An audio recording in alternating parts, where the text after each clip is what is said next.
The NBA Finals, Game 1, NBA debate. Cavs fans like, boy!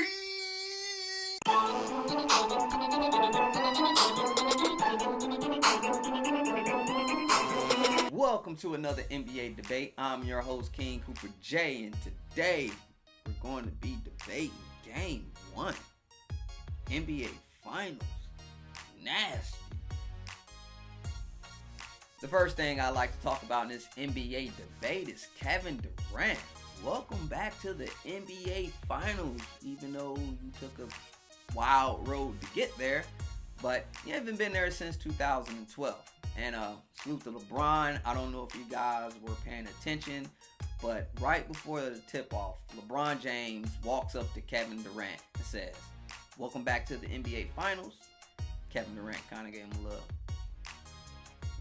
Which is, he's there for business. He's there for business, but at the same time, I feel like LeBron was trying to be a little, welcome back, bro. You had to do this to get here, play the king. But anyway, all right, in this first game, Game 1, NBA Finals, Kevin Durant, 38 points, 8 rebounds, 8 assists. He ate them up. You may as well say he was the 8 man. He's the 8 man. 38, 8, ate him up. That's Ebonics for you. Steph and Curry dropped 28, 6, and 10. What? My man Curry had 6 rebounds. 6 of them. What did he do? 6 rebounds. 10 assists. Curry meant business. Now, Kevin Durant and Stephen Curry are the only 2 players on the Golden State Warriors who went into double figures in points. All right. Nobody else on the Golden State Warriors came close to these 2. All right. But as a team, they finished with 113 points. So obviously they won. But Draymond Green, 9 points. Didn't do much. He did have 11 rebounds though. Klay Thompson, 6 rebounds, 4 assists. Didn't do too much. Klay, you know what? Let me tell you something about Klay. Klay Thompson it's the fact that Kevin Durant is there, Stephen Curry. We all knew they was going to take the majority of the shots. We knew that. So Klay is really trying to get in where he fit in right now. It's the same with Draymond. Hey, Kevin Durant is on a mission. Stephen Curry is on a mission. Just lean back and let them 2 go. Now on the other side of the ball, Cleveland Cavaliers, LeBron James. He did come out strong. He had 28 points, 15 boards, 8 assists. He was doing his thing. But at the same time, he just didn't do enough. I felt like LeBron James needed at least 40 points to win Game 1. He needed at least 40 points to win Game 1. And I felt like Kyrie Irving needed at least 40 points for them to win Game 1. Both of them needed to drop 4-0. Kyrie Irving did finish with 24 points, 3 rebounds, and 2 assists. Really not too much. Those numbers are not playoff numbers. Okay? 24 points from a star player in the NBA playoffs will not get you the victory. Will not get you the victory. Now, Kevin Love showed up. Not on the point side as much. Mainly on the rebound side. He had 15 points, 21 rebounds. Excellent game. Excellent. I didn't expect Kevin Love to go off, on points. But I did expect him to get down, get dirty, go after boards and shoot a couple threes every now and again. And that's what he did. And he did everything he was supposed to do. Come on. 21 rebounds. The stars from the Golden State Warriors, right? It's 4 of them. We know it's 4 stars. Okay? There was only 2 that really made a big difference in that game. Just 2 of them. Okay? And then you look at the Cleveland Cavaliers side. Their big 3. They all played well. It ain't like they outplayed Golden State, in my opinion. I mean, Kevin Love had 21 rebounds. Kyrie Irving, he didn't do much. 24 points. Okay. Stephen Curry had 28.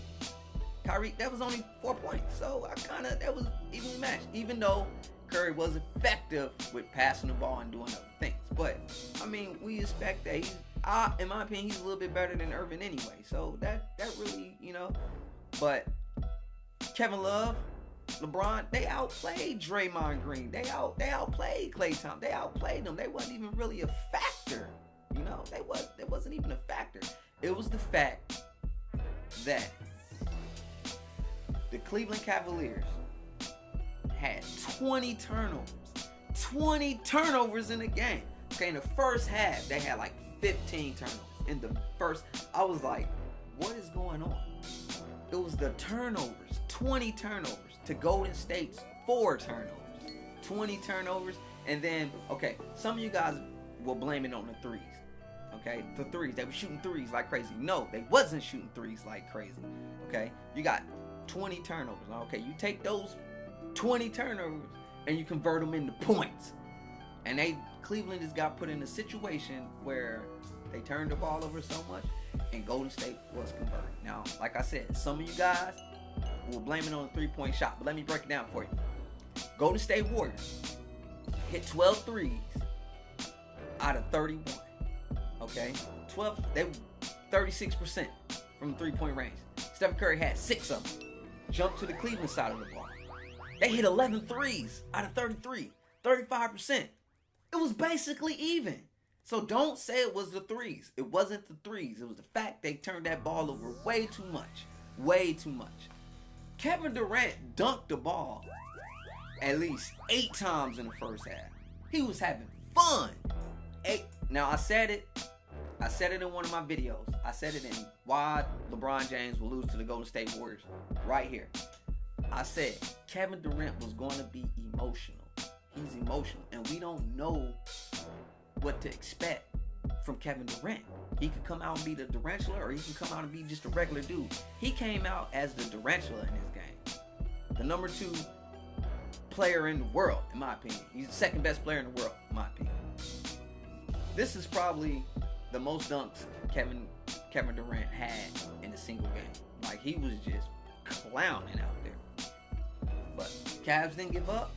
And then towards the end, in the fourth quarter, I just felt like it was like, what the hell? Let's get ready for next game. I felt like somewhere in the mid-third, they started figuring it out. They figured it out in the third, but it was still too much. Golden State already had the momentum. They were balling. Okay, they were balling. So Cavs fans, turnovers can't happen. Durant, Brian, you're going to have to really prove yourself because KD is here to play. Those are the top 2 things. Like, LeBron, you really got to come out and play this guy. Like, really. I felt like they lost because of LeBron. Even though he led his team, I just felt like they lost because of him. I don't think they had the right strategy going into the game. They just didn't have the right strategy. LeBron is the leader. I mean, you may as well say he's the coach too. And they got outcoached for one and outplayed. And of course, their Golden State Warriors were on their home floor. So I kind of expected it to happen. I was rooting for the Cavs. I wanted the Cavs to at least steal game 1. So I know it could probably be a 7-game series, 6 games. I just wanted to be somewhere between 6 and 7. So I knew for sure if the Cavs could win game 1, it'd go that far. But now we're looking more like a sweep. They might even sweep these guys and be the first team in NBA history to just, I believe, sweep through the playoffs. You guys might want to look that up. But they might be the first team ever to just sweep right through the playoffs. It's crazy. Again, now I expected Golden State to come out and win this game. I did. I really did. Because they're home. They are the best team in the NBA. Okay? I knew that LeBron James and the Cleveland Cavaliers were not going to be prepared for this game. They wasn't, because Golden State, they practice in Golden State. It's their home floor. They already have a strategy. They already know they can outrun and play Cleveland Cavaliers because they have 4 stars on their team. So they already have the advantage. Okay, I knew it's going to take at least 1-2 games for the Cleveland Cavaliers to really adjust and go at Golden State. So I kind of expected that. Now, it would have been surprising, not only to me, but to everybody in the world, if the Cavs did come out and defeat the Golden State Warriors. So, Cleveland Cavalier fans, do not get discouraged because they lost game 1. I mean, come on. Somebody's got to win, but the Warriors did it in an unpleasant fashion. They did it in a disrespectful way because even when they were up, they were still firing threes. Now, in game 2, this is what I expect. I expect them to run a little bit more Richard Jefferson. You know, they probably will get Darren Williams a little bit more involved because Kyrie assists were down. He wasn't really looking to pass the ball. He was looking more to score. And he didn't do a very good job. There were some moments where you was like, yeah, Kyrie. But he really didn't. Just wasn't there. So I expect him to get Darren Williams in there just a little bit so he can facilitate the ball a little bit. You know, maybe even run a Kyrie and Darren Williams at the same time. You know, let Darren Williams be the guy who dish it out to Kyrie, who dish it out to LeBron, dish it out to Kevin Love.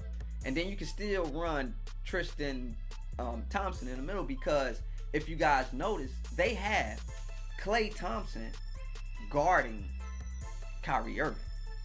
You know, they have him guarding Kyrie. They don't have Steph on him. So if Darren Williams enter the game, of course you have Klay guarding Kyrie Irving, and then you have Stephen Curry guarding Darren Williams.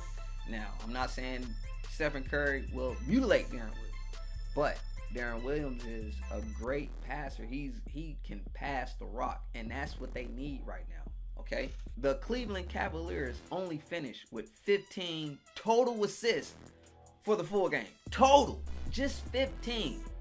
Okay, just 15. The Golden State Warriors finished with 31 assists as a team. 31, and most of those assists came from the 20 turnovers. So, in game 2, they need to cut those turnovers down, enter Darren Williams so they can get their assist up, or Kyrie Irving need to look for the pass just a little bit more. He need to be on the... No, not even that. Kyrie needs to bring the ball up the majority of the time in game 2. One or the two needs to happen. Either they need to plug in Darren Williams and let him do his thing and give him that shot alongside Kyrie. I'm not saying Darren Williams is better and all of that. I'm just saying, like, they got him on the team to help. So let him help. All right? Or they need to have Kyrie bring that ball up, take it out of LeBron James' hands, and let Kyrie play point guard. He need to change his mentality just a little bit and take the approach of passing first. Come with a different strategy. Pass first, because we know you can create shots for yourself. We know you're good in the ISO, but you need to open up your game in order for the Cavs to win.